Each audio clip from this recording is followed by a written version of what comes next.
It's time to take it to the max!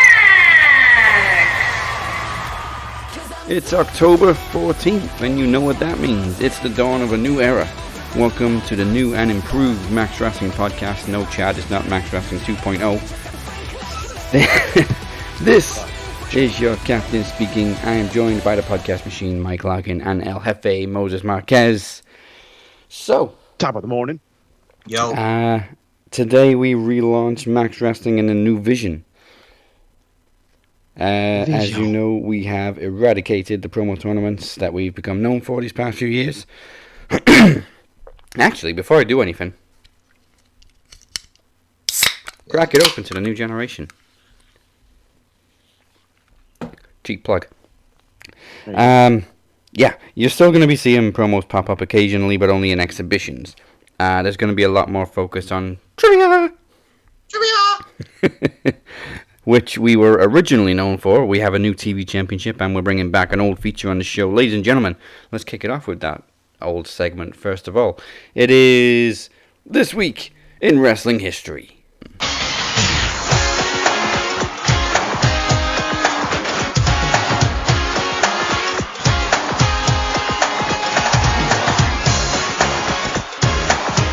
On October 8th, 2001, in the midst of the invasion, there were two title changes on Raw as the Hardy Boys defeated Booker T and Test for the WCW Tag Team Championships, and Stone Cold reclaimed the WWE Championship for the Alliance by defeating Kurt Angle in what is, I call, the original Suplex City. I remember that match so much. They just kept suplexing each other throughout the whole match. That was the one where Angle got his neck broke again from that chair shot from Lesnar. That was Stifsky. Well, yeah, I'm not surprised. They were literally Stone Cold and Angle doing so many variations of the suplex. Pretty much every variation you could think of. There was overheads, belly to bellies, Germans, side suplexes, nuts, back suplexes. Bananas. On October 8th, 2005, speaking of Brock Lesnar, he defeated Kazuki Fujita and Masahiro Chono to win the IWGP Heavyweight Championship. Yeah, buddy. And it didn't end very well. Yep. So, I always forget the story behind this. There was a disagreement over the belt. Kurt Angle had another version. He beat Brock Lesnar and then he became champ. Let me stop you right there, because no, there was not a confusion. So, Brock Lesnar won that belt at an unsanctioned New Japan location. He won it in an Antonio Inoki promotion. Right. And it was, for some reason, that belt was recognized there. I don't really know why. I don't remember the story behind why. But that working relationship ended, and the way of getting the belt off of Brock is having him lose to Kurt. They wanted to keep it on an American, but they knew they weren't keeping Brock, and they had full advantage of Kurt because of the relationship with TNA. Yeah. So they decided it would be best to put it on him, and then I'm pretty sure Kurt lost it to fucking goddamn Blue Justice. The dude, son of, are you kidding me? I'm blanking on him right now. I would have put money on Okada. No, it's not Okada, and I don't think it was even Tanahashi. I want to say it was the old man, not Suzuki. Yuji Nagata. Thank you, Yuji Nagata. That rings a bell. I want to say he lost it to Nagata. I could be wrong, though. Wait, oh, no. So, okay, so there is a Kurt Angle Yuji Nagata match here, but that was for the TNA Global Impact, and Angle won that with the ankle lock. Beautiful. Well, then, no, it wasn't Yuji. Yeah, see, they don't write this on Wikipedia. They just put Brock Lesnar and then vacated. Yeah, well, no. Here's the funny part about it that I always loved, because remember they were in the middle of that lawsuit and they tried to get him back in like 2004. And remember Big Show started using the F5 and they called it the F500 very briefly, Daz. I don't remember that at all. Yes. That's not fucking surprising, though. So they tried to bring him back. Big Show started using the F5 and Taz called it the F500 with the Yambag City. So they did the whole thing there, and Brock Lesnar said, nah, I'm going to go to Japan, and then that was that whole lawsuit and stuff and all that good stuff. And he actually called the F5 when he wrestled in New Japan. He called it the Verdict because they settled, and they called it the Verdict. Yeah, Brock says, screw you guys, I'm going to Japan. I'm going to Japan. Yes. October 9th, 1998. After defeating Rocky Maivia in a ladder match at SummerSlam, Hunter Hearst Helmsley's second reign as Intercontinental Champion comes to an end as he vacates the title due to injury. It was later won on October 12th by Ken Shamrock. Ooh. Times, man. That Ken Shamrock Rock feud was awesome. Yeah. So was the Rocky Triple H feud. Yeah.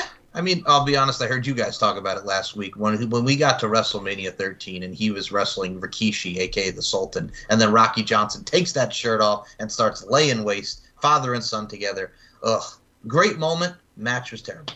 Yeah, they had this great feud over the IC title within like 2 years of both of their careers. Great. Well, the SummerSlam match, man, that MSG, that ladder match. Yeah.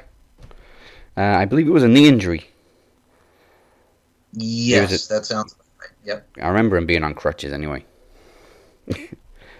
Speaking of the IC title, also on October 9th, but in 2016, in one of the last times he was relevant, Dolph Ziggler defeated The Miz. It was a stunning career versus title match at No Mercy. The promo going into it, you know what I'm saying? When he's talking about, I'll put up my career, and he's crying, and you give, and you give, and you give just the passion that went into it. Yes, we did get a reprieve of the Spirit Squad briefly with Kenny and Mickie coming back, and Mike Mondo looking like a fat-ass Jay Leno, but at the same time, we had a fun little storytelling there. Yeah, 2016 SmackDown Live was absolutely fire. And I like Mike Mondo, but god dang, man, he has the head of Jay Leno, and he got big, brother. And I like Mike Mondo. He was good, though. Out of everybody in the Spirit Squad, Kenny was awesome. Mondo was great. Nemeth was great. Johnny Jeter had a ton of potential, and I believe he's opening a wrestling school now. The only one that sucked was Mitch. I suck. But then again, he didn't suck at life because, man, he got Torrie Wilson around that time. Hot damn. Oh, fair enough.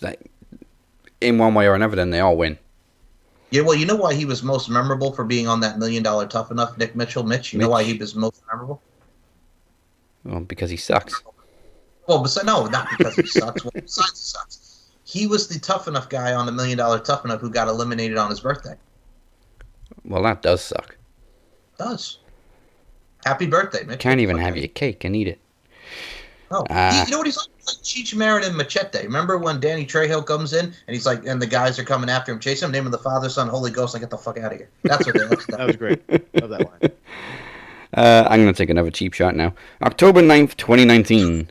Leo Rush defeats Angel Garza for the Cruiserweight Championship in NXT. He then goes a whole 2 months without retiring before losing the title to Angel Garza. God damn, you had to go there. That's an accomplishment now. Yes. This is one of my favorites. 10-10-10. One of TNA's most shocking pay-per-views, Bound for Glory. Immortal arrived as Jeff Hardy turned heel and defeated Kurt Angle and Mr. Anderson for the TNA World Championship. I hated it and I loved it just because I'm like, man, they're turning Jeff Hardy heel, but I was happy to see him win. He had the new music, Another Me. You know what? I love this heel run. Here's the problem, though. I was not very optimistic about it because remember when he was in WWE the first go around and they tried to turn him heel in 2003 when he attacked RVD and then he got super kicked by Shawn Michaels. I'm gonna start kicking some ass around this place and I'm gonna start with you, boom, right to the chin, man. That was what I was worried about because it didn't work. You know what I'm saying? Like it only worked for like 3 weeks and then Jeff became a babyface again. Yeah. But this worked because the Antichrist of professional wrestling. That moniker helped. Yeah, I was worried at first when it initially happened. I'm like, Jeff Hardy's never really been a heel, ever. This is unusual. It's like if Ricky Steamboat turned heel. That would be so unusual. That's a factoid for you kids. Ricky Steamboat was never a heel. Yes. Well, the problem was when they tried to turn Sting heel, Sting was never like really much of a heel. When he was at the Main Event Mafia and stuff, and then friggin' losing to Rob Van Dam in like 20 seconds in 2010, with that friggin' kick and then the Rolling Thunder, Jesus. Yeah. Also, that Bound for Glory is famous for the misspelt crowd sign that they held up to the camera of their here. Wait a minute. That was also the same Bound for Glory where RVD fought Abyss and he knocked Abyss's teeth out. Yeah, the whole show was great. Bound for Glory 6, I believe it was, 10-10-10. Yes, because the first one was in 2005, yes. 2005, yep. October 11th, 2010. The Golden Lovers, Kenny Omega and Kota Ibushi, became IWGP Junior Heavyweight Tag Team Champions, defeating Prince Devitt and Ryosuke Taguchi at New Japan's Destruction. Goddamn Taguchi. Taguchi won the belt so many fucking times with like 9 different people, I swear to God. So if anybody out there wants to see a little bit of Omega Devitt, there you go. Oh yeah, the early years. Yes. Before either one of them was huge. Huge. Not only in size and stature, but in fame as well. October 12th, 1992, the WWE Championship changed hands on a house show as Bret Hart defeated Ric Flair. Nice. That's a hidden gem right there. Right? I've looked into it. From what I could see, the WWE Championship has only ever changed hands on a house show twice. Boys. I'm not sure what the other one was, though. Oh, wait. That was pre-taped. Yeah, I don't know when the other one was. But final bit of history, Bound for Glory 4 took place on October 12, 2008, with a stacked lineup featuring a Steel Asylum match, a 4-way Monsters Ball for the Tag Team Championships, Jeff Jarrett versus Kurt Angle, and Sting defeated Samoa Joe for the TNA World Title, very much like he defeated Kurt Angle the previous year on October 14th. Kevin Nash got that one, yep. Yeah, Kevin Nash got a text. Yes, he did. So, before Mike gives us a little bit more history, some birthdays this week. The Miz turned 41 on October 8th. Stevie Richards turned 50 on October 9th. October 10th saw birthdays for Jessica Meir and Ilya Dragunov. Also, TK Tony Khan turned 39. On October 11th, Rhea Ripley turned 25, Ricochet turned 33, Taz turned 54, and Rikishi turned 56. And today, happy birthday to Stacy Keibler and Shell Guerrero. Yes. Don't forget Dan Spivey. And Dan Spivey? Okay, happy birthday Dan Spivey too. Man. So Mike, what history have I missed? Alright, so I got a couple of here. One TNA and a couple WWE. We'll do the TNA one because this is actually the date. October 14th, 2012, Bound for Glory, which featured the main event of Jeff Hardy defeating Austin Aries for the TNA World Heavyweight Championship. The Ices and Ites, Doc, Luke Gallows, and Mike Knox, defeated Bully Ray and Sting, and as a result of their win, Aces and Eights gained full access to the Impact Zone. Had Aces and Eights lost, they must leave TNA, and Devon turned heel, baby. Tara defeated Miss Tessmacher for the Knockouts title. Chavo Guerrero and Hernandez defeated Bad Influence and AJ Styles and Kurt Angle for the tag titles. Joey Ryan defeated Al Snow. Bleh. James Storm defeated Bobby Roode in a street fight with King Mo as the special guest. All right. Samoa Joe defeated Magnus by submission to retain the TNA television title. And here's one for you. Rob Van Dam defeated Zema Ion for the TNA X Division title. Again, that was another great Bound for Glory, and I will maintain 2012 was the last great year of TNA. Alrighty. I agreed on wholeheartedly on that, and I will say this as well, because another thing that we have is October 7th, 2002, Raw Roulette, which featured the main event of Kane and the Hurricane, well, Kane, because he was taken out, against Rob Van Dam and Jeff Hardy, Christian and Chris Jericho, and Spike Dudley and Bubba Ray Dudley for the tag titles. Amazing match from top to bottom, but it was afterwards that everybody was talking about because Triple H came out and pretty much told Kane, you are a murderer. And thus began Katie Vick. Oh, the beginning of the infamous Katie Vick angle. Oh, Katie, it looks like I just humped your brains out. Vince McMahon is so out of his mind that there's a funeral going on in the next room. Scream louder, damn it. Scream louder. Wow. Also, I will say this, 2003, October 19th, 2003, featured No Mercy 2003, main evented by Brock Lesnar defeating The Undertaker in a biker chain match for the WWE title with Vince McMahon costing The Undertaker the match. The Big Show would defeat Eddie Guerrero for the U.S. title. Kurt Angle and John Cena in a great match where Cena tapped out to the ankle lock. The infamous Mr. McMahon and Stephanie McMahon father-daughter I Quit match where the loser got fired, so Stephanie was done as the GM. The Basham Brothers defeated the APA. Zach Gowen got his first pay-per-view win over Matt Hardy. Chris Benoit defeated the A-Train, and this was the match where A-Train dropped Chris Benoit right on his dome piece on a steel chair, and it was Oogle. Tajiri beat Rey Mysterio for the Cruiserweight title, and on the Heat match, Billy Kidman defeated Shannon Moore. So that was the No Mercy of 3 card. Yeah, 2003 was wild. It was.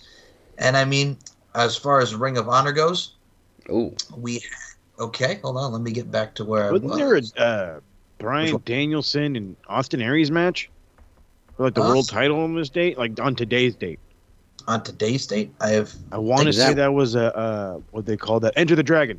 Is that when he got his fucking head kicked in? Yeah. Yeah. Yep, there it is. Right, yep. Oh, well, you got his head kicked in. You're right. Enter the Dragon, right? Enter the Dragon. I knew I remembered that one. Yes, and I also believe this was the same month. Hold on, I just scrolled past it because I was going to get Ring of Honor. Oh, Takeshi Morishima and Bryan Danielson, where they got the detached retina. Oh, that's right. Damn. Great match. But poor Bryan Danielson got that a detached retina after that. The backdrop driver and everything. That lariat, oof. Oofa. Exactly. Yeah, that's a little bit of my... But still, you pretty much nailed that on every one of them. So, boom. I just had to put that in there. So, let's get to modern day wrestling. So, first of all, I mean, it seems like CM Punk has kind of become the king of Rampage. It's the only place he wrestles. I mean, I get it. You know, we want to draw people in. Yeah. Get the pile driver, man. I was shocked because here's the moveset for me. Every time he would go for the Anaconda Vice, you know it's the Uranagi, and you know it's the Anaconda Vice followed up. But yeah, the pile driver and then the Anaconda Vice. I'm like, all right, he's hitting a PD. Yeah. I was very confused this week, though. I got one. See, people, you think AEW fans love every single thing they do without criticizing it. Here's a little bit of criticism for you. Where the hell was the continuity? So you got a CM Punk match going on. You got Taz on commentary. There's absolutely no mention of the rivalry with Taz. It's just, like, Taz is completely neutral on commentary. And this is kind of how Punk's running AEW is going. It's like mini feuds. And then he just moves on to the next one, and then we forget about the last one. Well, I think the idea behind it is he's going to go in and just work with people. He's going to take these guys that are pretty much, you know, in middle, and he's going to try to elevate them, I guess. Because, I mean, doesn't he have I think his next match is against Matt Sydal. Yes. And so, you know, you got to help the brown eye guy. Well, how crazy is it that they haven't wrestled each other since, 2004? Yeah. Yeah, it's been a hot minute. So, I mean, that'll be nice. But yeah, no, I'm kind of sick of him on Rampage. I'm kind of with you. I mean, you can make the argument of, well, you know, many feuds are better than a long-term one where we're going to get disappointed and blah, blah, blah, blah. And, I mean, even he said it himself. Like, he's like, when I wrestle Kenny Omega, it'll be for the title. But I don't think that's actually going to happen. Nah. I think they're going to end up wrestling without the belt, but it's a different story. Technically, Mike was right. They haven't wrestled since 2004, but they did Sports Entertain together in 2010. Sports Entertain! Well, I will say this about them. I mean, they were both around the same time period where, I mean, he was coming in as Evan Bourne, or he was there just then as Evan Bourne. And here's the funny part about him, Matt Sydal as Evan Bourne. I mean, you had Air Boom with Kofi Kingston. They were the tag champs. I got to say, when it comes to Evan Bourne, since they're in AEW, I'd love to see another Jericho match because I was there at Fatal 4-Way when he actually beat Chris Jericho with the Shooting Star Press at the one and only WWE Fatal 4-Way at the Nassau Coliseum. So, I mean, there's a lot of room for growth with Matt Sydal, and I'll be honest with you, I was a fan of when him and Daniels were a tag team in Ring of Honor being managed by the one and only Allison Danger. So, hey, man, the possibilities are endless. Yeah, and I don't think people realize the history with him and Matt Sydal. I mean, coming up in WWE as Evan Bourne, he looked up to Punk, and Punk actually gave him the name Evan Bourne. Nice. Another little factoid for you. That I didn't know. About Punk My apologies for interrupting, but do you remember when Punk was talking to friggin' M-Dog 20 Matt Cross, Son of Havoc, when he was in Tough Enough? Like, hey man, how's it going? And he was in there doing the stuff, and everybody's looking at him, including Martin Cassius, who would go on to be Marty the Moth on Lucha Underground. He's looking at him like, dude, why don't you work here? Because it's like, geez, you know all these guys, but you're here on Tough Enough, and it's like derp. That was the one with Stone Cold on it, and I just remember that being so funny because they're having this conversation because they wrestled each other, and he's the WWE champion, and Matt Cross is doing this stuff on Tough Enough, and he's just looking at him like, why the fuck are you not here yet? Because Vince is an idiot. True, Yeah. or also the fact that I don't know, man. There was something always about Matt Cross where. I don't know. The thing about him, too, is I think he had such untapped potential at that time that we really didn't get a chance to see it on Tough Enough. But once he got to Lucha Underground, he was killing it in all cylinders. Yeah. Factual. So obviously there was no Dynamite this week. It's on Saturday, which I hate. Saturday. I don't know why they can't just put it on TBS already. Do we really need to see reruns of Friends and Young Sheldon? Yes. I was gonna say Friends, yes, because my wife will argue that till she goes blue in the face. And you Rerun know what? to Young death. Sheldon's not bad. Yeah. You know what is bad? What's bad? What's that? I watched it. I just was curious. I saw, what was it? What the hell's that name of that Cody Rhodes show now that's on freaking Rose TNT? to the Top. My God. How bad is it? It's fucking bad. It just Brandy Rhodes comes off like a fucking bitch, and because she's pregnant, you didn't put the bed in the back of the tour bus, Cody. And freaking QT Marshall and Preston Vance and fucking Ricky Starks are trying to put shit together that they have no idea what the fuck they're doing, and it just. And Brady Rhodes is like, well, I don't know if they're going to miss me. Trust me, bitch. They are not going to miss you. Nobody wants to see you in the goddamn ring again. And they're having this party for it. And I just want to rip my goddamn hair out. And the fact that the sister doesn't get along with Brandy Rhodes, I don't know, because you're a fucking bitch. And Cody is close with his sister. And his sister's trying to look out for him. I have a fucking headache watching the show. So, yeah, it was the shits. So tell us how you really feel. I hated it, man. It was just... And he's trying to make up. Look, I'm all for the Nightmare Factory, bringing up the young talent coming into the business, right? But when he's talking about like, oh, we got Aaron Solo and all these guest coaches, I'm like, you're just gonna over the fact of the $8 million Performance Center, which has people like Allison Danger, Sarah Del Rey, Matt Bloom, and all these people that are teaching these cats, these guys and gals, and about the Nightmare Factory. And it just the way he said it just annoyed me. And I love all these new, schools opening for a lot of the towns to go in. I think that's wonderful. But you're kind of like overhyping the Nightmare Factory. I'm like, that's cool, but it ain't like, all this other stuff. Like, come on, Cody. Fucking Aaron Solo, who's a jobber to the goddamn stars. I'm sorry, go ahead. I have not laid a single eye on Rose to the Top, and I don't really intend to. Say it. Miz and Mrs. is much better because it's Miz making fun of him. Miz and Mrs. is great. It's amazing. I'll take that show's pretty funny.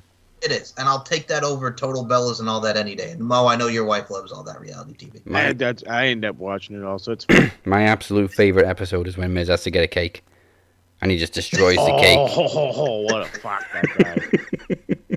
What about the truffles, man? When she's ordering that friggin' big ass menu for the truffles, man, the truffles. Yeah, and God bless him. He tries to make his own, and it's just not the same. Yeah, no, you got to order the expensive one. But yeah, I would recommend. Please don't watch Rose to the Top. It's absolutely horrible. It's the shits. It's such the shits. Sorry, Corey. Sorry. Yeah. So no Dynamite this week. It's on Saturday, but also tomorrow night on Rampage, they're going head to head with Smackdown for half an hour because Smackdown just randomly has to be on for an extra 30 minutes. Was he drunk when he tweeted that about all that stuff? I'm sorry. I think he had a lot of White Claws. I got better than the tweet. I got the video. Oh, you do? Oh, Lord. Hit it, Tony. They're literally going to do a half-hour head-to-head with us. That's fine, okay? And we'll see what happens. I'm not saying for sure we'll win, and maybe the odds are against us in some ways, but we're going to do the better show, I know. And if you don't believe me, watch the go-home show they did last night, because it sucked. And how do you really feel, Tony? Yeah, am I? Did you watch it last night? No, I didn't.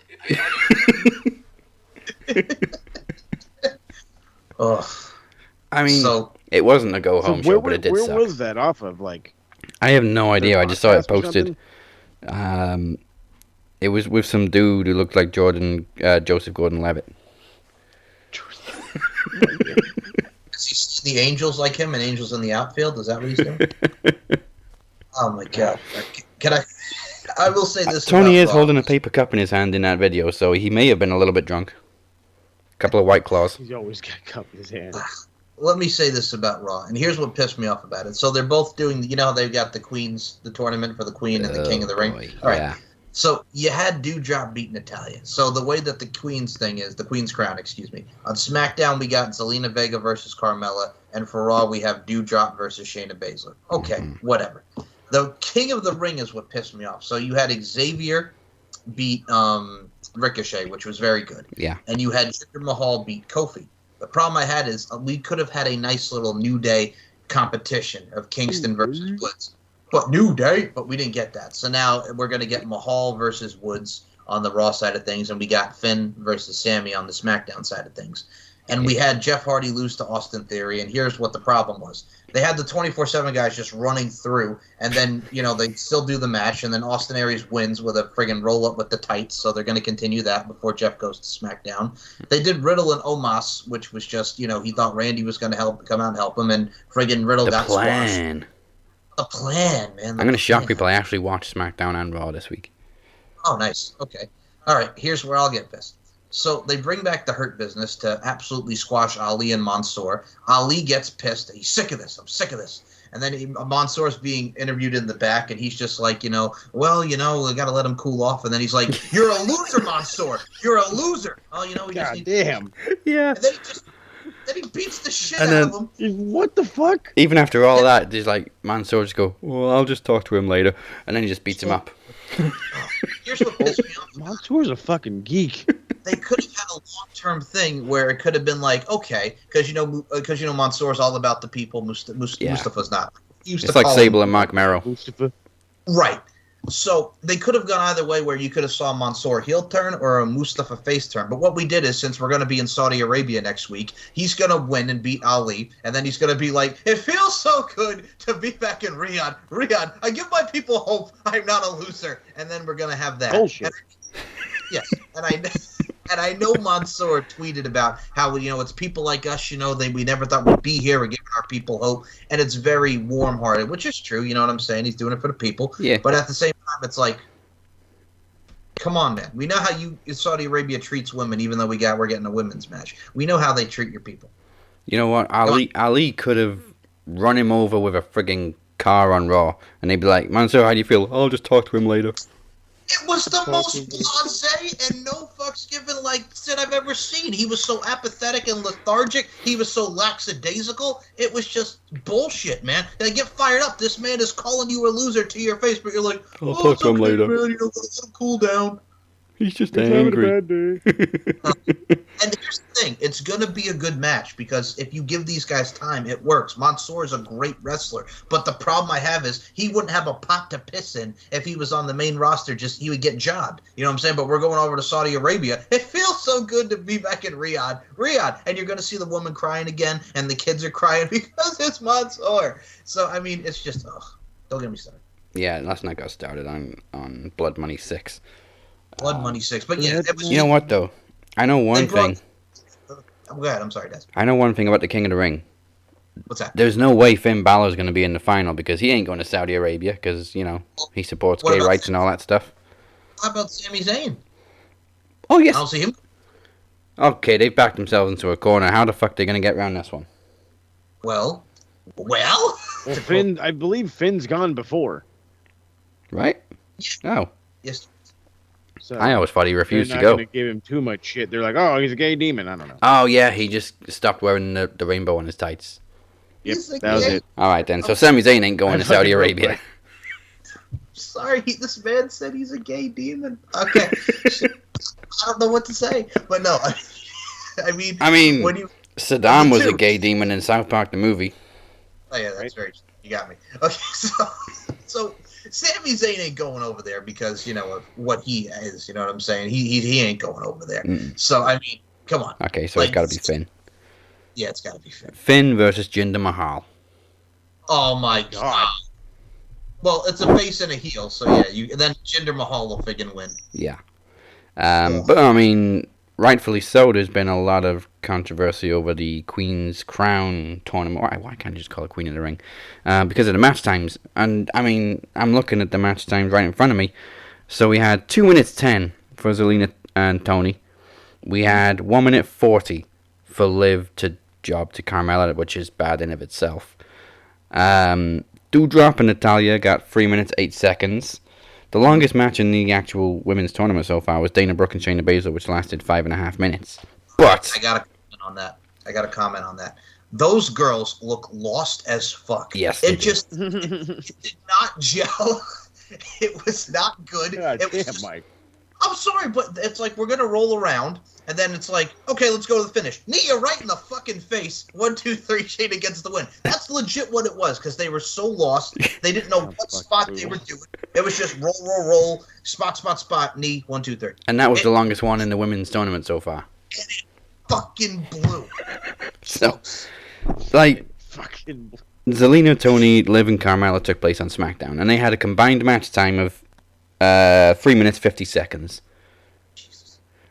Both men's matches alone were longer than those two matches. Ray and Sammy got 8 minutes. Cesaro and Balor got 11 minutes. How the fuck can you only give 4 women 3 minutes? And what about the women's revolution and women's wrestling, and then they friggin' get screwed like that? And by the way, as I'm looking this up, yeah, Sami Zayn ain't going over there. Syrian? I don't think so.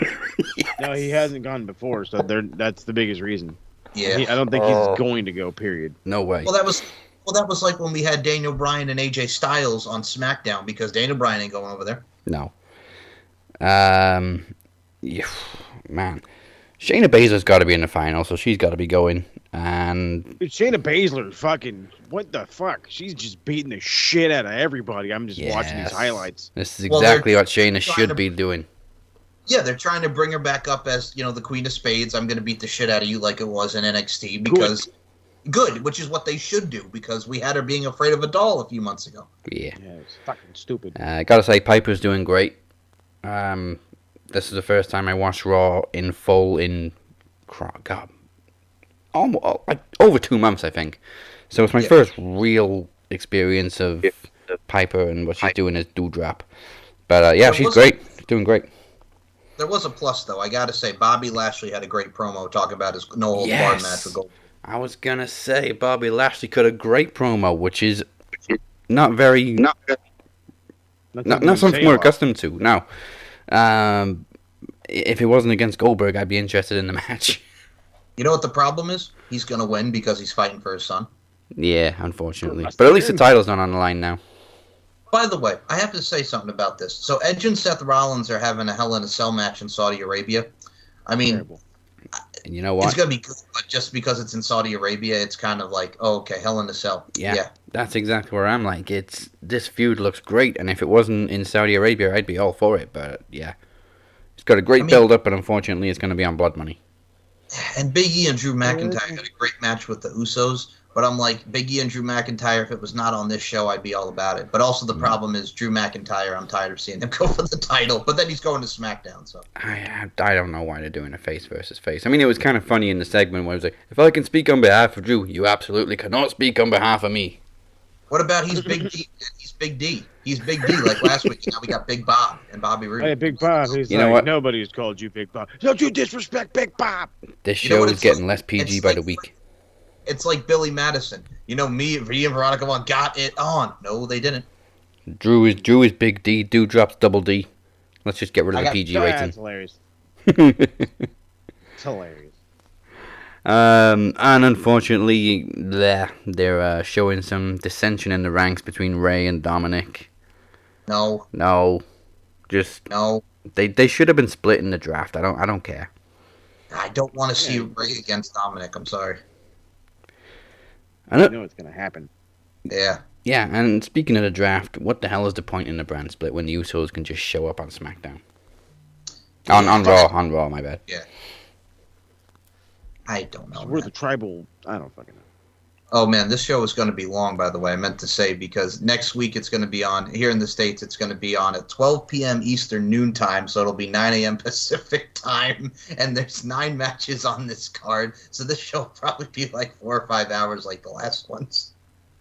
And it's going to be on while we're recording next week. Yes. Which gives us even more reason not to watch that shit. Yep. Exactly. Hey, you watching Crown Jewel? No, we're doing Max. What the fuck? We're doing a world-class podcast, not watching that portion.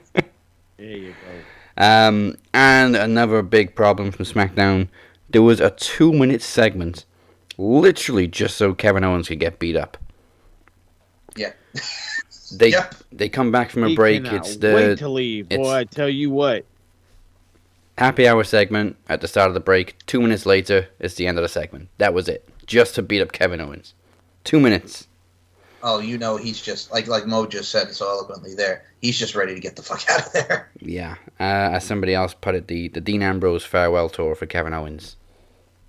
Okay, that's a fair assessment, because friggin' Right. EC3 and that whole crap, yep, Oh, that was EC3's entire WWE run. it was. And then he was the 24/7 champ and just sitting in the back with his cup there, just like, yeah, I'm here. Yeah. Amy.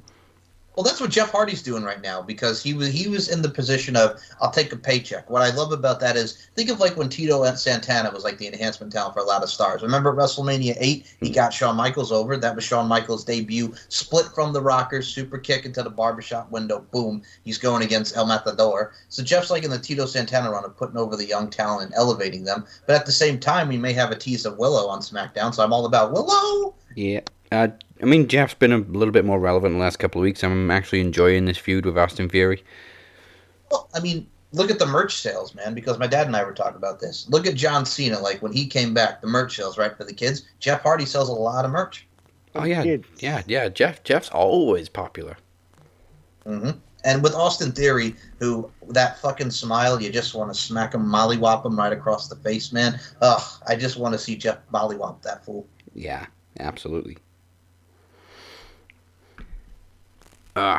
Okay. Oh, wait, you forgot something from Raw. What did I forget to tell from you. Raw?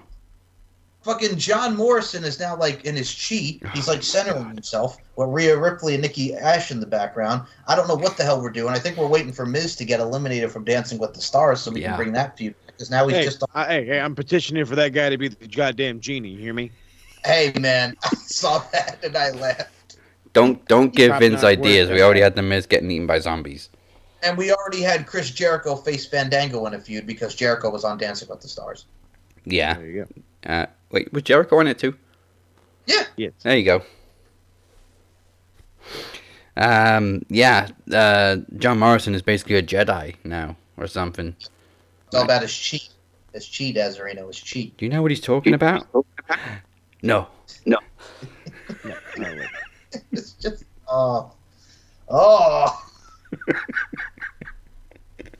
And I didn't hate it, you know what I'm saying? I hated Raw in like the last few weeks. I've been okay with it, but there's just some stuff that just makes me go, oh, like John Morrison be all chi. First he's all about that parkour life, and now he's about the chi. The chi. Yeah. The chi, not the chutzpah. Not the chutzpah, but the chi, yes. Hey, it's funny because as we're talking about this now, I still go back to 2007 when I was friggin', oh my goodness, I was a freshman in high school going to friggin' SummerSlam to see his feud with Punk. That, I'll be honest with you, and Punk has said it on Best in the World, this is why I bring this up. When they were feuding for the ECW title in the summer of 2007 to when John Morrison got busted, and many did for like that pharmacy thing, the only good match that they had was their last bout in the feud where Punk won the title from, because those matches were the drizzling shits, my goodness gracious. So you had John Morrison and CM Punk, did not gel. This was also around the time when CM Punk has mentioned that one of his worst bouts that he hated wrestling was Elijah Burke, who would then go on to be the Pope. Oh, drizzling shits time period, Desiree. Yeah, Punk says so himself on his DVD. The feud just wasn't working, and then the last match in the feud, something just clicked. Well, you know, when you're about to win the title and John Morrison's about to go bye-bye for a little bit, some things click like that. Very true. All right, Before we go to a break and before we go any further, this is a new age of Max Wrestling, and an age without the promo championship, and an age without the promo order. But let's not forget, Moneymaker Chris Durham, one of last year's breakout performers, is still holding the Iron Bank contract. Well, last week he made a decision and I gave him a week to make another decision, so now it's time to pass the torch. And I'll hand you over one more time to the Moneymaker to tell you himself. Count it, count it, count it, count it. 100 trash, what you know about it, bitch, don't get it. Count it, count it, count it, count it. 100 trash, what you know about it, bitch, don't get That's it. 100 in the works. We the top to finish first. Whole squad curse. Modest touch on every verse. Counted 100 a piece. Ladies and gentlemen, your 2021 Iron Bank contract winner is in the house. Moneymaker Chris. Always cashed in and you can bank on that. Change is upon us. And change is coming to the world of Max Wrestling. Change is also coming up for Moneymaker Chris as well. See, I've come here today to make two major announcements. First up, I will be stepping away from Max Wrestling and stepping away from promo competition. I've given it a lot of thought, and it wasn't an easy decision at all. It sucks, it's unfortunate, but at the end of the day, I have to do what's best for me. And that's to step away and move on to bigger and better things. But before I go, let me give some shout outs and some thank yous. Thank you to everybody that I did competition with, that voted for me, that cashed in with me, believed in me from day one. I appreciate you all. Shouts out to the Kingpin Amir, who believed in me from day one, enjoyed my work, and was a big fan of what I did. I thank you. Shout out to my good friend Mike Larkin. I wouldn't be here if it wasn't for you. You brought me here. And I thank you. I didn't know what to expect, but I had a good time being Moneymaker Chris. But I have one last thing I got to do. I have a big decision to make here. Shout out to Dazzy, because he told me that I get to choose who gets this Iron Bank contract. There's a lot of worthy opponents, a lot of great competition here. But one name came to mind. One name came to mind. A guy that I have respect for, a guy that I've done battle with. He has one victory, I have one victory. And that's the Phoenix. I'm giving this to you. I'm passing the torch to you. Because I want to see you cash this in and become a champion. If I can't do it, who better than the Phoenix? You've earned it. You deserve it. I'm going to be keeping my eye out to see if you become the champion that I know you can be with this case. And with that being said, for the final time, Moneymaker Chris, cashing out.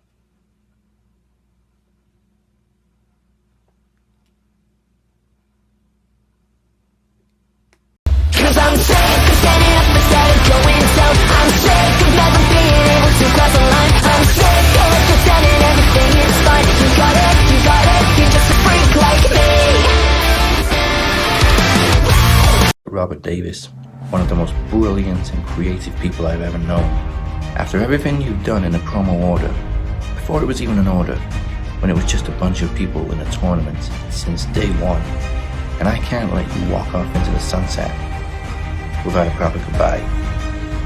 At the aptly named Promo Series 6, Justice Day, I invite you for one last ride.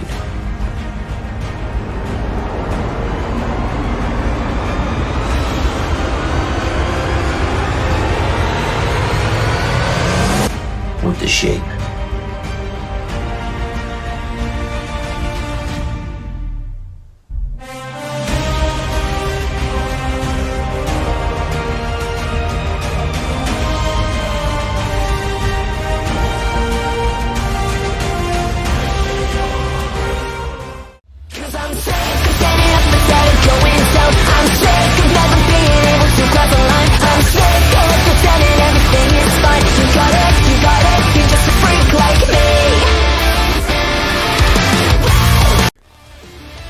congratulations to the Phoenix, now technically the first ever two-time Iron Bank contract holder. He is the current Knowledge Champion, of course, and since there's no promo championship anymore, the Iron Bank is now open to the Max Wrestling World Championship, and after promo series will also be open to the new Television Championship. So the Iron Bank briefcase is now literally your golden ticket. It opens all doors.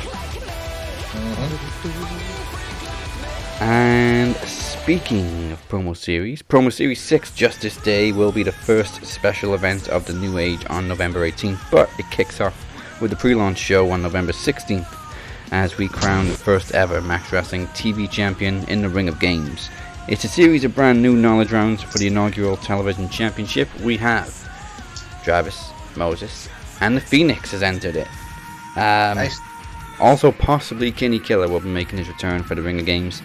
The 3 runners-up will all get a shot at the Knowledge Champion on the main card, and the winner stays on Gauntlet. And of course, with Phoenix being a Knowledge Champion, if he wins the TV title, he will then have to defend the Knowledge title against the same 3 opponents. So, putting himself in the firing line. Plus, even more trivia.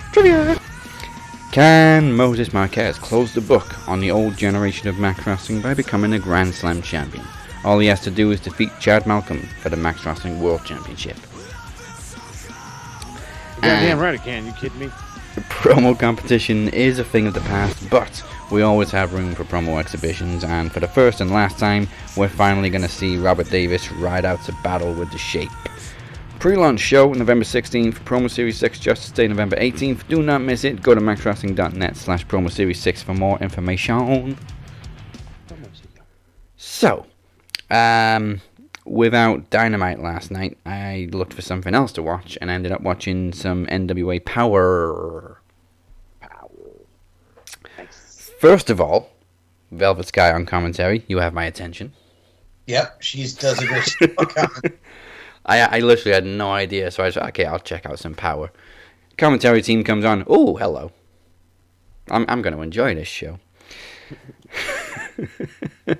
They also had NWA World Champion Trevor Murdoch on commentary too, which was a nice touch. He did a great job.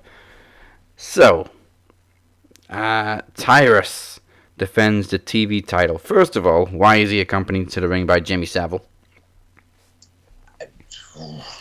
Beats me, man. I saw that at the NWA anniversary show. I'm like, okay. I should actually apologize. That's quite an insult. Second of all, his opponent is like a dollar store Ilya Dragunov. Terrible. He came on the screen. Wait a minute, is that Dragunov? Wait, no, it can't be. He's in NXT. What the fuck? But anyway. What was his name? What was the dude's name? Oh man, I forget. That's something I should have written down, to be honest. Okay. You know it's not memorable. You know. Wait a minute. What was the date of this? I was this Tuesday. I just kept referring to him as Dollar Store Dragunov. You got me curious. I got to see who this is. Dollar Store Dragunov. What the fuck more do you need to know? Yeah, it's Dollar Store Dragunov. That's his name. That's his official name now on the NWA website. Somebody call fucking Corrigan. Make it possible. Wait. Oh, it was Jordan Clearwater. My name is mad familiar. Fair enough. Yeah, I don't know.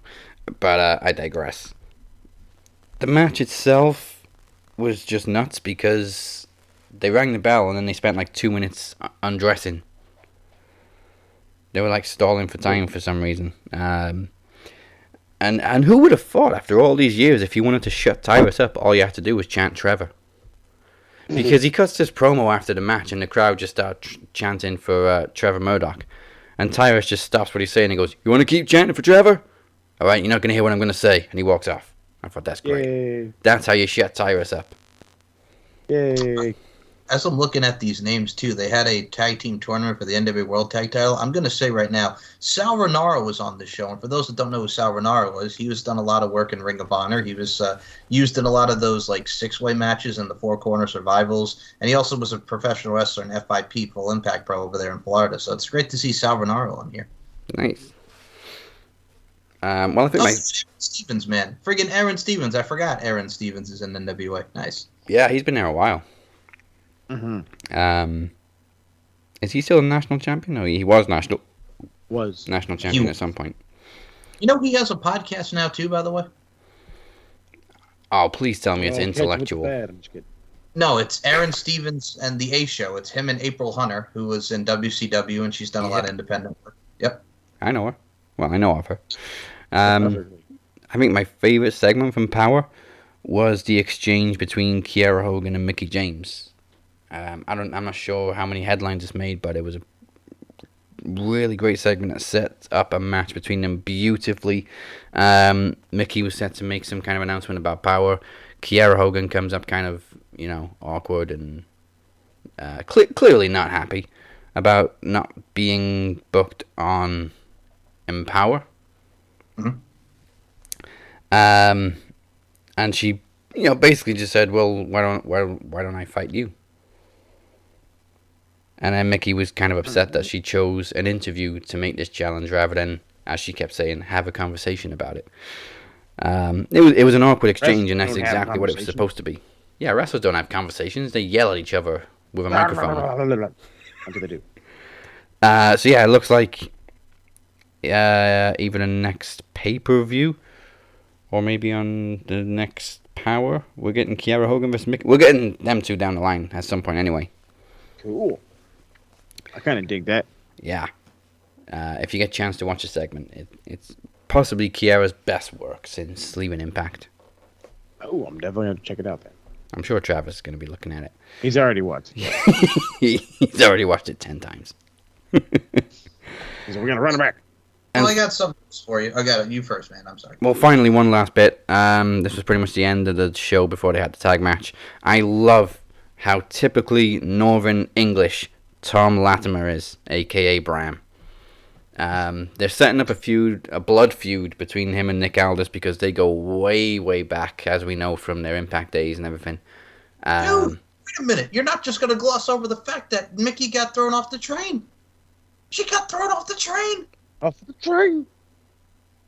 Wait, the one in Impact? Yeah. Or a real train. Well, yeah, that was classic. James Storm. Mickey James train. You gotta throw Mama from the train. Throw Mickie from the train. Oh, yeah. So, yeah, the whole feud is basically Tom Latimer feeling left behind for his entire career by Nick Aldis, who's achieved so much more as world champion and whatever, and getting the contract to this big American company and leaving me behind in the UK. And I didn't even know Camille and Nick Aldis had separated on NWA, so she's now in Tom Latimer's ear. And so he was cutting this promo about all the things that has been given to Nick Aldis over the years and not given to him. And she whispered something in his ear, and he goes, "Oh yeah, and the expensive suits." Expensive suits. Wow, what an argument to be. Expensive suits. But he put so much passion into it. He did a great job. And Now, if he was talking like this when he was Kenneth Cameron with Conor O'Brien in the Ascension in NXT, and they gave him a mic. I was always a huge fan of Bram in Impact, and he should have been bigger in NXT. So it's nice to see him get back to his roots as good old Tom Latimer in NWA. Well, they could have done more with the DCC when it was him, Kingston, and James Storm, but they just flushed that down the toilet. Oh yeah, that went down the shit pan. Mm-hmm. You know what? I stopped watching NXT, so this may be a weekly thing. I'll fill you guys in on NWA. You can fill me in on NXT. So, what were you gonna say, Mike? So I wasn't going to get to NXT yet, but I was going to say, because we talked about it before the shizzo. So I'm very happy to see them back, because I'm a fan of theirs, and I love their work. So Jessica McKay, the former Billie Kay, and was it Cassie Lee? Cassie Lee, yeah. Cassie Lee, yeah. So they're going to be making their debut at Bound for Glory, and they're going to face Decay, Havoc, and Rosemary for the tag titles. And this has got everybody up in arms because they're just coming right in and getting the tag title shot. There's been a lot of LOL TNA. There's been a lot of stuff like, why are they just coming in and getting the tag title shot? So everybody was up in arms that the Inspiration are going against Decay. Consider me inspired. I don't see a problem with them coming in and getting a tag team title shot. I bet they love these people that are laughing about it. I bet they loved Becky coming back and instantly winning the SmackDown title. Right? In 26 seconds, heel by face, the way. heel face. You know what I'm saying? And plus, well, they got their fellow Aussie sister and Tennille Dashwood in Impact, so that should be pretty cool. Aussie. Honestly, I think I'm just glad that they're together. I didn't really care where they went. I'm just glad that they have moved on as a team again. Because breaking them up was the stupidest thing WWE ever did to them. You break them up, and then you put Peyton Royce in another tag team. I listened to the Chris Van Vliet interview that Jessica McKay did.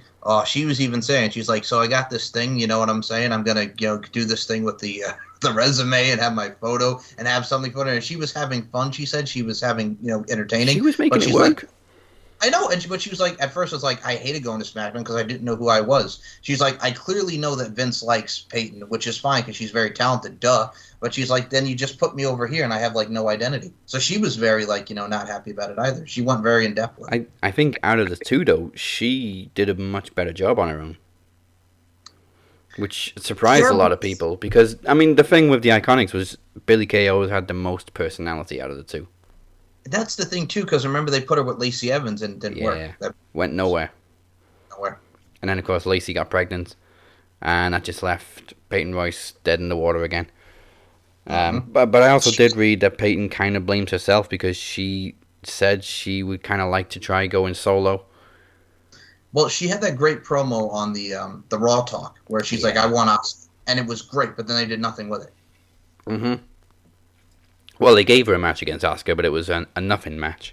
That's why I say they did nothing with it. Oh, but yeah, I'm excited to see what they do in Impact.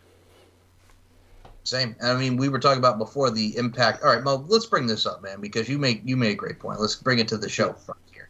Let's talk about the Impact AEW relationship. Yeah. For me, it kind of seems to have died away. Topic, so. Okay. For me, I mean, they've had Private Party there and Matt Hardy. They've had the Good Brothers. They've had a lot of people, a lot of the Bullet Club guys. Well, they got what's his face, Hikuleo from New Japan, Jay White.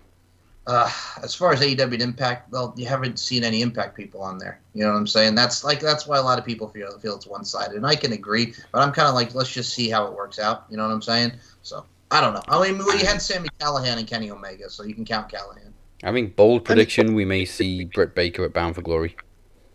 See, now that's fine. Like, that's what I just I don't know. I'm one of those guys where it's like, I mean, I guess you can go ahead and say it. Like I'm all in on AEW. My whole thing is like I guess I come to their defense a lot. And in this instance, it was kind of like, you know what? The reality of is like this relationship is not really a relationship. They were able to put Kenny on the show, and you got him a little bit of popularity with that. You made him your world champ, and then all of a sudden, he loses it to Christian on a non-your show. And I mean, has Christian even wrestled on like a regular Impact taping or? I'm not entirely sure, but I do know with him and Josh Alexander, I will say this. I think it's going to be Christian putting him over, which rightfully so. Because Josh, if there's anyone on Impact that deserves it right now, the fucking walking weapon needs a world title. Because he has been, ever since him and Ethan Page broke up when they were in the North, he has been hitting on all cylinders. That dude is big. Oh, the guy's really good. Yeah, I mean, I think that'd be a good direction. I know the Maxies are coming up in a couple of months. Josh Alexander is a shoo-in for Breakout of the Year. I would be not shocked if he doesn't win it. I can't think of anybody else that would. No, I mean, all of last year's Breakouts have all become, like, staples. Yeah, true that. One final thing before you guys fill me in on NXT 2.0 that we forgot to mention from Raw and SmackDown. I'm loving this feud between Bianca, Becky, and Sasha, but again, it's going to be in Saudi Arabia, so I don't give a shit about the match. And also, it's so predictable because you got Becky and Bianca both going to Raw after Crown Jewel. Sasha's going to be the only one on SmackDown, so I wonder who's going to be the SmackDown Women's Champion. This is why I freaking hate when they do the draft. Like, right before they go to Saudi Arabia and before Survivor Series, because October, November, a lot of stuff's going to change. Oh, yeah. but they don't give a shit. Okay. So what's been happening in NXT? So okay, Yeah, you first, NXT, from what I can see, as far as highlight land, let's see, fucking Braun Breaker, bro. I'm just gonna call you fucking Rick Steiner Jr. because God diggity damn, I just can't. I mean, this fucking name kills me. I gotta ask Mike this: who in the butt fuck is Carmelo Hayes? Oh, that was. So Like, this guy's like North American champ, and I'm like, should I give a shit? And they're like, sure you should. And I'm like, but who the fuck is he? So he was in that breakout tournament, so they're treating it like Money in the Bank. Think of what's his face, when Jordan Miles, friggin' ACH, that dumbass. Oh my god, when he won it, got a shirt and quit. Yeah. Dumbass. So, and then it's like you're not wrestling Adam Cole or nothing on TV, you fucking dumbass trying to play the. Don't get me started. So, it's like that. So think of it like Money in the Bank, but with a tournament. So he can cash in. He can cash in and wrestle for any championship. So Swerve beats Santos Escobar. Thank you. Mo, roll the R's. So he comes out, cashes in. It goes for like a minute, and then Carmelo Hayes is now the friggin' NXT North American champion. He was in the breakout tournament. He was very good, but I mean, they're just kind of like pushing all these new guys down our effing throats. You know what I'm saying? For me, the feel of it, like we were talking about, like it's very OVW-esque. Think of like 0506. For me, when I watch it, it's like when I used to watch it when NXT went away from that redemption thing where it was all about Derek Bateman and Johnny Curtis and Maxine and all this crapola. So they actually bring the NXT brand to the forefront, and they go from FCW to NXT. Dusty Rhodes and JR on the first episode. Seth Rollins beating Jinder Mahal for the NXT title. It reminds me of that, where it's like, okay, we're going to have your favorites, but then we're going to bring all these new people. Here's Richie Steamboat. Here's all these people. Take it, love it, love it. So you get that type of aura and feel about it. So that's what it reminds me of. We're just going to shoot in 20 people you've never fucking heard of, and we're going to make... Your 20 people is a fucking understatement of a year. Like, okay, so what the fuck? Von Wagner, yeah. Von Wagner. Oh, this dude's getting dragged. No. He's fucking Giant Edge. Okay? He's Giant Edge. I'm like, who the fuck is this fucking nerd? That's the he dude fucking moves like Kevin Nash. He looks exactly like Edge. That's the dude. That's the Beverly Brothers kid, I think. Yeah, he is. I don't know who the fuck he is. But he threw me way the fuck off. That's tame compared to what I saw. I saw him next to a picture of Vincent from Beauty and the Beast. Oh my god. Oh, I didn't even think Oh that. my god. I swear to God, though, look at him and look at Edge, bro. He got this hairy Ron Perlman looking motherfucker. Fucking Edge. No, I'm looking at the photo now, and I'm laughing my ass off because that is a great comparison. I love that. Oh, it's so bad. A hairy Ron Perlman looking motherfucker.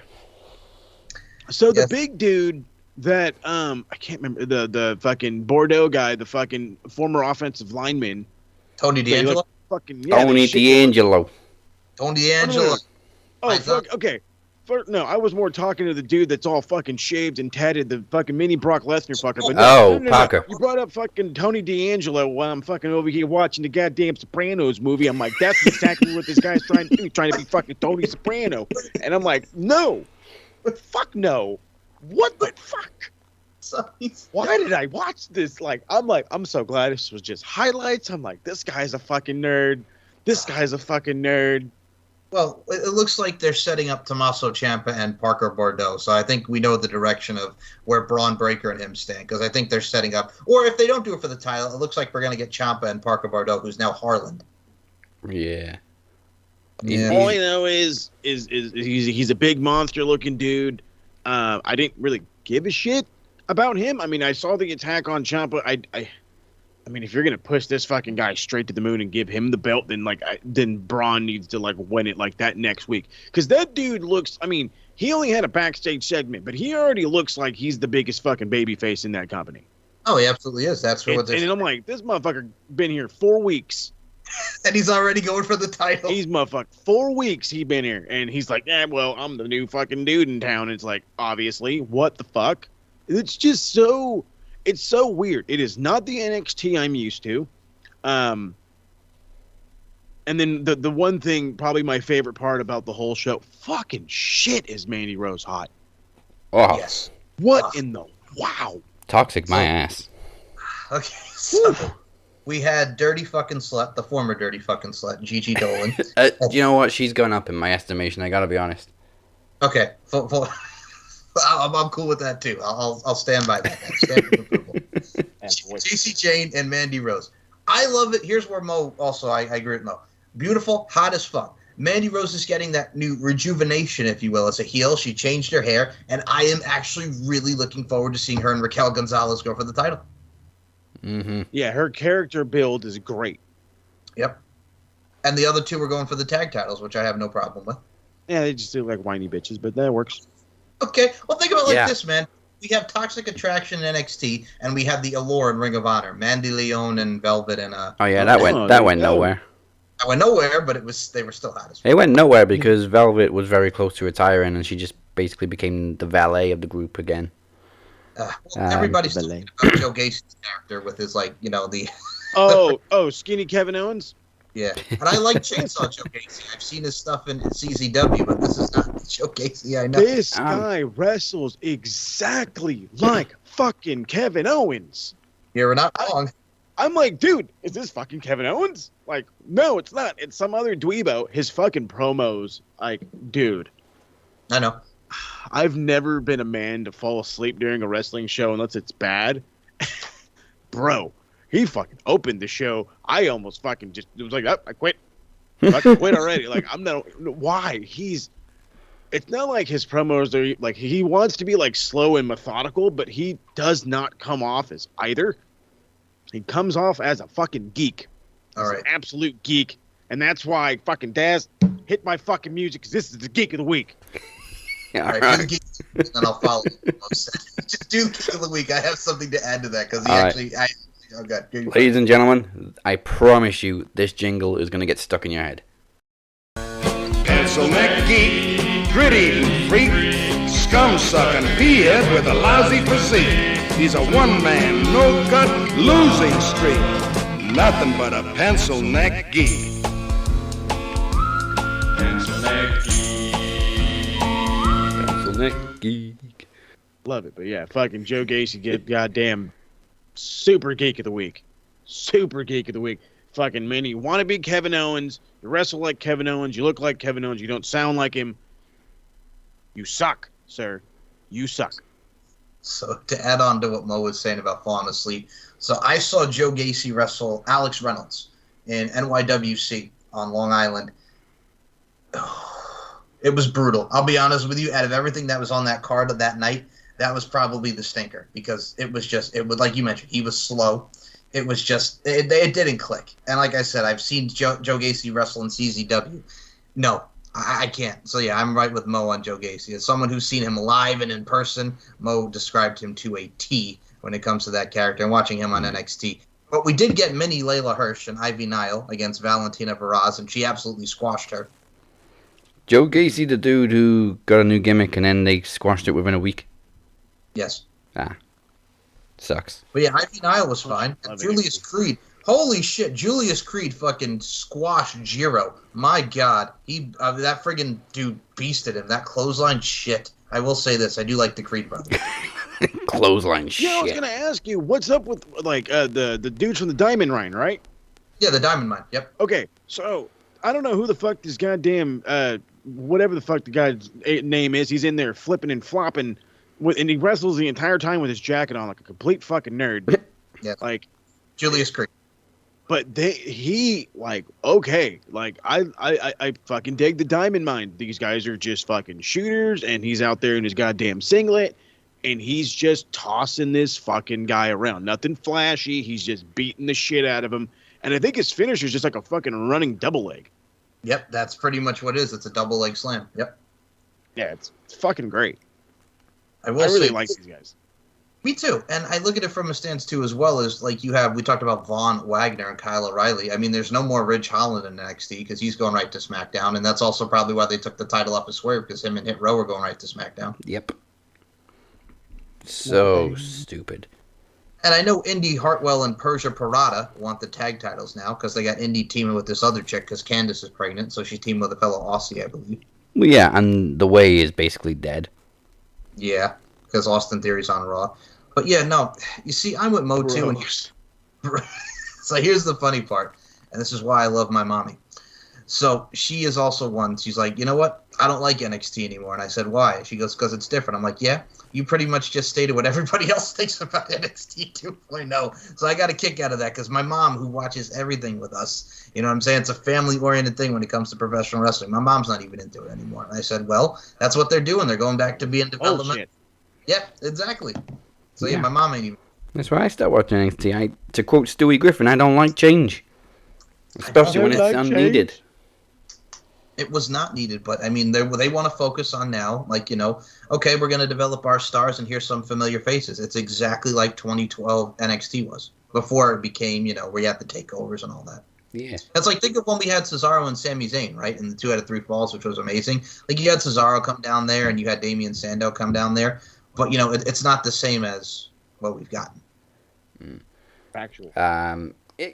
Going back to Toxic Attraction, obviously I know Mandy Rose, I know Gigi. Who's the other girl? JC Jane. JC Jane, yeah. I don't know who that is. Oh, she's just literally a newbie. Yeah, wait, hold on. I think let me take a look because this name sounds familiar. I think she's one of the girls that signed. I'm going to take a look at what her real name is. JC Jane, baby. JC Jane. Double J. Not to be confused with that Double J. Don't be throwing your T's in the crowd. Oh, Avery Taylor is her name. I believe she's an overseas wrestler. Avery Taylor. Yeah, so like, okay, she's been in Shine, she's been in Evolve. I'd literally never heard of her before. No, this is my first time being introduced to her as well, so yes. So we're all on the same boat ski. Yeah, that's what I'm saying. You throw like 50 people at us that we don't know, and we're like, oh, here's Tony D'Angelo. Buy it on. Like, we're supposed to give a damn. This bag of donuts. I gotta go here. You want to get a cheesesteak, huh? You want to get a cheesesteak? You want to get a slice? Oh, I'll see CM Punk. Is it cheesesteak or cheesecake? Fucking right. Like, only this guy can fuck up on stupid shit, and like nobody would give a damn. And then he won him over. Like, okay, I'll do you a deal. I'll either buy you all a cheesesteak or I'll wrestle for you. What do you want me to do? And he's like, all right, well, he's all, I'll wrestle on Rampage. Like, no, fucker, now. Dynamite, motherfucker. Dynamite. Yeah, like, asshole. Like I said, the NXT that we know and love it's a distant memory now, man. Yeah, as is Shawn Michaels' hairline. Oh my god. I saw that. What happened to HBK? He fucking, I don't know who said it, but they said, why does he look like Trevor Phillips? And he fucking totally does. Well, he's like, what, 55, 56? Yeah. 50, I want to say 56. The age train is hitting him like a motherfucker. Bro, right? Like, he was 40 when he was flopping around for Hulk Hogan at SummerSlam 2005 with the oversell of the century. So. Yeah. That was great. Flopping around like a freaking fish. You don't want to do business there, brother? I'll do business for you. I'll go back to my 90s self where I freaking didn't give a fuck about anybody. Right? Oh, Jesus went out the window. And as someone who's Catholic in the belief, Jesus went out the fucking window. Jesus went out the window. They do the whole split-legged over the rope spot, and Hulk Hogan's kicking the ropes, and Shawn headbutts the moon. Yep. That was the greatest. Hey, nothing will ever beat Shawn and Vader from SummerSlam 96, which, Mo, I know you covered, is when he changes direction mid-air. Vader does not move for that elbow. Move! Move, asshole! Move. Like, yeah, that was fucking, oh my god. And then Shawn gets mad. Like, what? Fucking, like, dude, what are you... Stomping the shit out of poor He Vader. stomps the fuck out of him.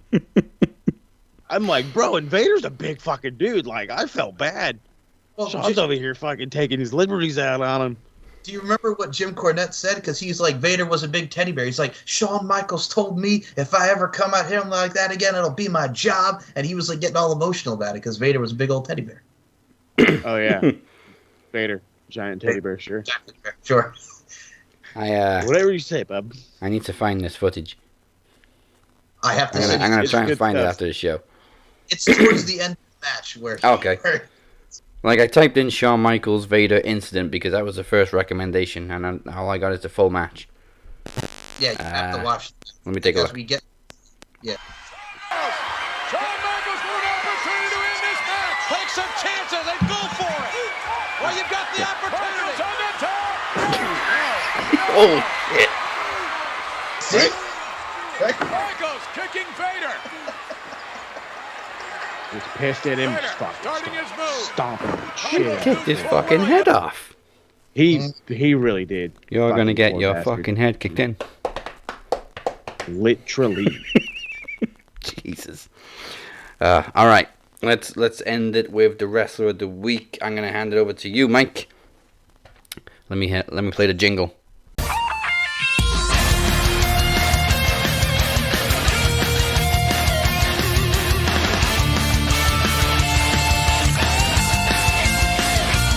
All right, Mike. Who is the wrestler of the week? The man who cut the damnedest promo on Raw, the almighty Bobby Lashley. All right. You know Bobby what? Lashley with the promo. Yeah. I would also go with Big E because him and fucking Drew. But I was so impressed with Bobby Lashley because, like I said, he's turning a turd and shining that son bitch up because it's like you don't want to see him and Goldberg in No Holds Barred, but I kind of want to because he has me invested in this, even though I know the son of a bitch is going to lose. But I really enjoyed that promo. So, yes. Yeah, that was definitely his best promo. He maybe he's been learning from MVP. Hey, remember the days when Bobby Lashley, man, I'm Bobby Lashley, Yeah. Impact champ, I'm the Activision champ, I'm gonna hold all the gold, you motherfuckers. You know what I'm saying? It's just that's what his promos were. I also loved how he was like, you cheer for Goldberg even though he threatened to murder me. That is not conduct becoming of a professional wrestler. That is not even a conduct of a Hall of Famer. Like, he's got a point. Goldberg literally threatened to kill him. And last week, of course, Goldberg also said he's going to leave his lifeless body gasping for air. Let's just think about that sentence. Lifeless Are body you fucking serious? gasping for air. What in the fuck? This goes even past when Matt Hardy said to Edge, I hope you get run over by a car back in 05. You know I what I'm mean, saying? To stop watching that was fucking kind of AEW understandable. and trying to copy shit. Matt and Edge was kind of understandable. But yes, but still. They had reasons. Still, at the top of this kind of language list is Nikki Bella's I hope you died. I wish you died in the womb. Stop it. No, that still was so horrible. And I hated when they did that just because it was so stupid. It was so dumb. And it gave us some of the worst fucking matches. She made her get her a smoothie as her assistant. And I'm like, what am I watching, a fucking teen movie here? Getting her a goddamn smoothie? Ugh. Get my smoothie. Tell today. Friggin', you're bringing up bad memories. Thankfully, Brie Bella was interviewed recently and she said she thinks she's permanently on the retired bench. Thank you. God. Jesus. You can stay there. It's good. Hold on. Wait, Glue your ass to that bench. So, okay. First of all, That's perfect, right? I love that. what really got me not wanting to see them anymore was when she came back and kicked the living shit out of Liv Morgan and those suicide dives where she came up short and flat out dumped herself on her fucking head. Killed herself. Yes. So the thing is, too, people will be controversial about them being in the Hall of Fame, which wrestlers, no. Reality stars, yes. Because, I mean, a lot of girls, this generation now, not so much us who grew up with people like Molly Holly and Jazz and Victoria and Ivory and all these great wrestlers. These women nowadays are influenced by the Bellas because for those who are not wrestling fans, they just watch the reality TV and say, hey, I like this. Or women who like wrestling now who want to pursue wrestling or are fans of wrestling grew up with the Bellas. Whether we like it or not, they're influential to some stands. I get that. Exactly. I get That's that. this generation. This generation, man. Yeah. Goddamn reality error. Because I didn't talk about it last week. AJ Lee, man, with WoW, which I'm very happy about. Yeah. But then there's the detriment that freaking Tessa Blanchard is back there because nobody fucking wanted her. It's always a tough place to sit with Tessa Blanchard. Dude, she's gonna be she's gonna be in the back there. She's gonna be training. She's gonna be heading some stuff, man. She's putting in the work there herself. You know what? I'm gonna give a bonus Wrestler of the Week shout out because even though she only had like a 1 minute 40 match, Liv Morgan deserves better. Oh yeah, well absolutely. And if she doesn't, well, she should have won Queen of the Ring. I mean, the people are behind her, they love her, but no, we're gonna go with Zelina or Carmella. I don't get it. Just push her. She's clearly one of the most popular women on the roster. Wait a minute, isn't Carmella going over to Raw? Oh yeah, with Corey Graves, because of course. Yeah, of course. So if she winds up losing and it comes down to Zelina Vega and Doudrop or Zelina Vega and Shayna, that is going to be the quickest Queen's Crown match ever. I'm down. I don't like the Final Four. Except for Shayna and Doudrop, I don't like the Final Four. No. I don't. I'd rather watch William Regal stretch Hornswoggle to win the King of the Ring in of 08 than watch him. Yeah. Sign me the fuck up for that one. Mm-hmm. Stretch him, sunshine. He was great. Friggin' as the King of the Ring. All right, here's what I loved about William Regal during that run. Because Mr. Anderson pissed me off. He stiffed the living shit out of Mr. Anderson because he was trying to shoot on Regal, and Regal just clocked him, and it was great. And it reminded me of that time when William Regal and Tajiri fought the Heartthrobs on Sunday Night Heat, and he gave Antonio the Promise Thompson a black eye. Oh, my God. Antonio Thomas got a friggin' black eye as Shiner out the wazoo by William Regal. Don't fuck with William Regal. He's a real man's man, goddammit. He's a man. Oh, you know what also gets me about that? Did you hear the story about the Goldberg match that they had in WCW where friggin' what Goldberg said he was trying to make him look bad? Yes. Oh, Love Regal. To both sides. I know, and I've listened to both sides of the story. William Regal's just more believable in the truth than what Bill said. Oh my God. He's like, I can't hit myself. He doesn't want to do anything. And he goes, Goldberg seems to forget that, he said that he was wrong. You know what I'm saying? He'll admit that he was wrong, but he forgets he forgets that part. So yeah, I tend to believe William Regal more over Bill Goldberg than, what he was trying to make me look bad. Yeah. Well, there we go. Your week is complete. Make sure you subscribe to our YouTube channel and follow us at Max Wrestling UK on social media. Thank you everybody on SoundCloud, and our website, as always, is maxwrestling.net. Follow us on... What about what? What about the audio platforms? All the audio platforms. We on all the audios. All the audio. All the MP3s. We got them. I can't even... Even the ones... I can't even sing anymore. That sucks. Even the ones I don't know about. Okay, sing. Well, you have to run them down on what we're on, man. Okay. Complicated. Yeah. Do you know how many MP3 platforms there are? Castbox, Anchor. There's like Anchor, Armbar.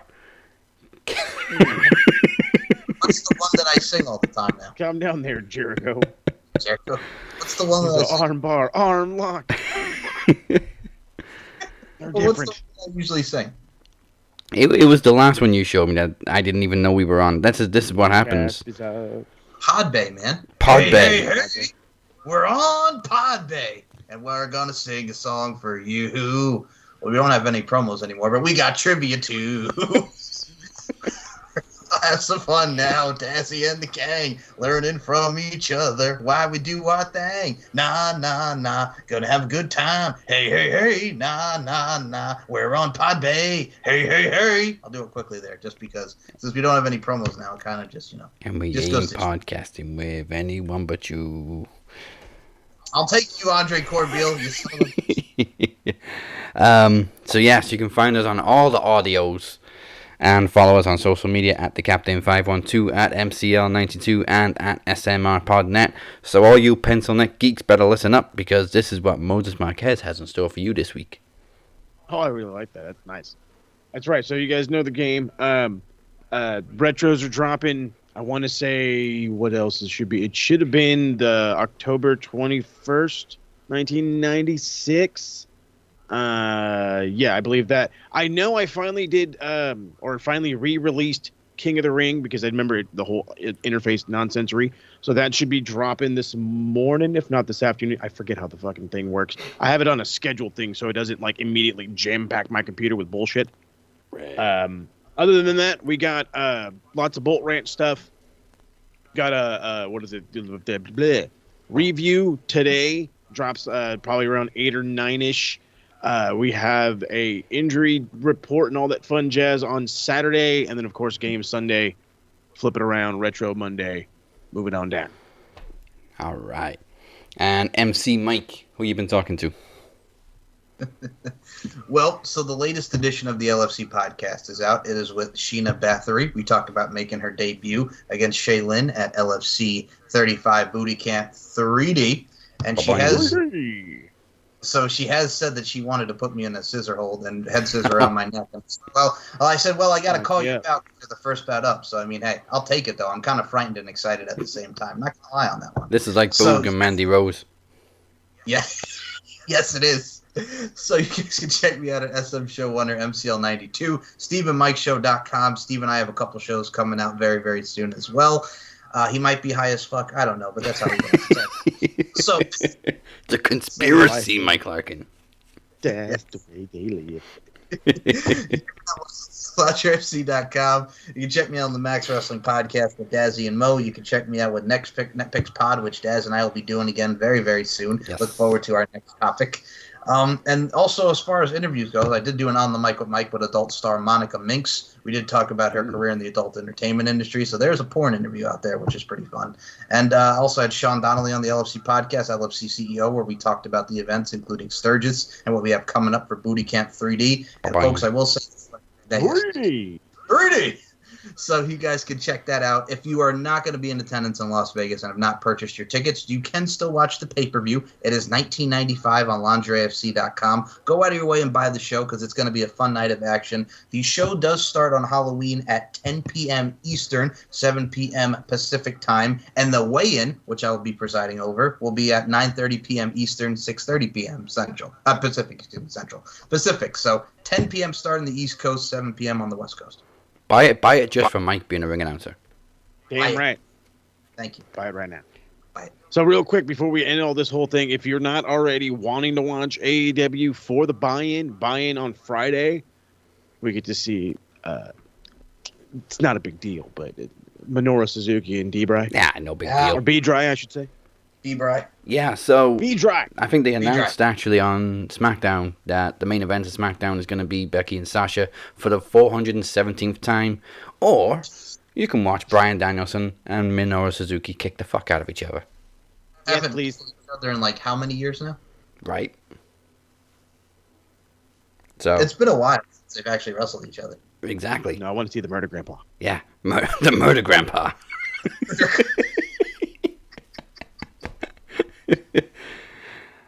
If you really want him to murder somebody, cut the music. Right.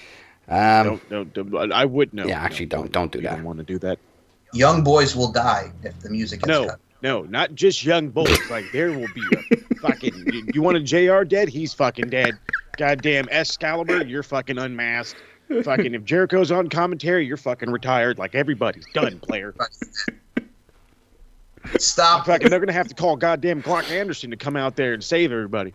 Stop. They're already dead. Yeah, you see the trailer for Halloween Kills? Kiddies play. Yeah, the guy behind the mask is Arn Anderson. Glock Anderson. Glock Anderson. And with that said, we will see you